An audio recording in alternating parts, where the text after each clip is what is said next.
Halo teman-teman, kali ini kita akan masuk pada subbab ketiga dari subbab sistem benda tegar dan dinamika rotasi. Sekarang akan membahas gerak menggelinding.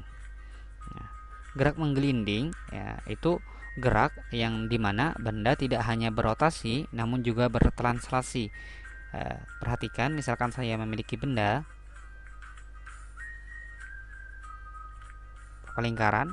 Nah, jika dia hanya berputar di tempatnya, maka benda tersebut dikatakan berotasi ya.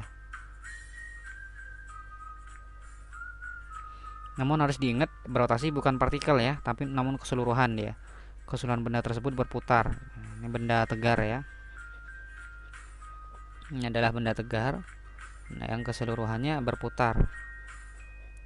Ini adalah benda tegar. Nah,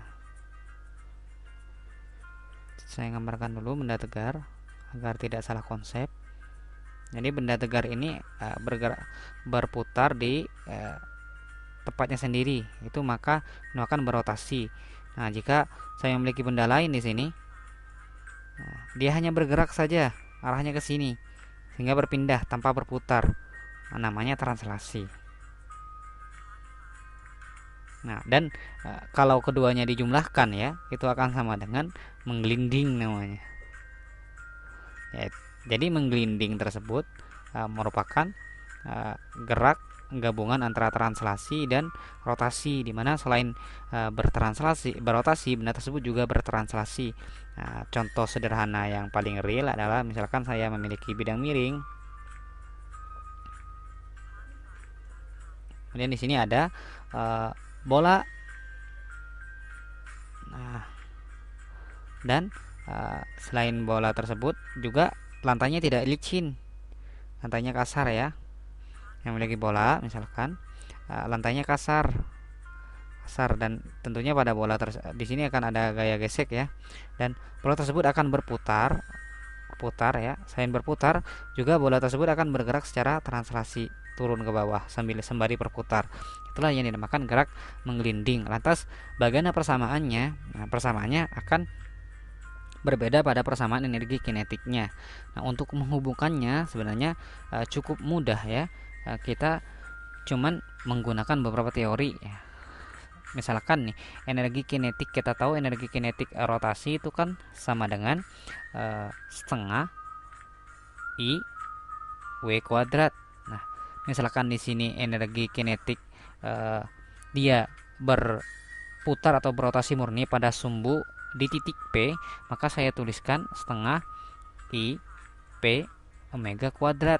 Nah, lantas dengan teorema sejajar ya, teorema sumbu sejajar, kita tahu teorema sumbu sejajar adalah IP itu sama dengan I pusat massa dikalikan dengan ditambah dengan MR kuadrat ya. Nah, kita tinggal di situ saja. Berarti persamaan energi kinetik untuk menggelinding itu akan sama dengan setengah. Nah, IP-nya saya masukkan, berarti I pusat massa ditambah MR kuadrat, R-nya gede ya, kalikan dengan omega kuadratnya, sehingga saya akan mendapatkan persamaan ya, setengah I pusat massa omega kuadrat tambah dengan setengah MR kuadrat omega kuadrat. Nah, di mana ini saya tuliskan kembali setengah I pusat massa omega kuadrat ditambah setengah M-nya besar ya di awal ya. Ini kenapa jadi kecil nih? Saya tuliskan lagi M gede. Oke. M R W ya kuadrat. Nah, kita tahu jika omega dikalikan dengan R-nya akan sama dengan V ya. Maka di sini akan saya dapat tuliskan lagi setengah I pusat massa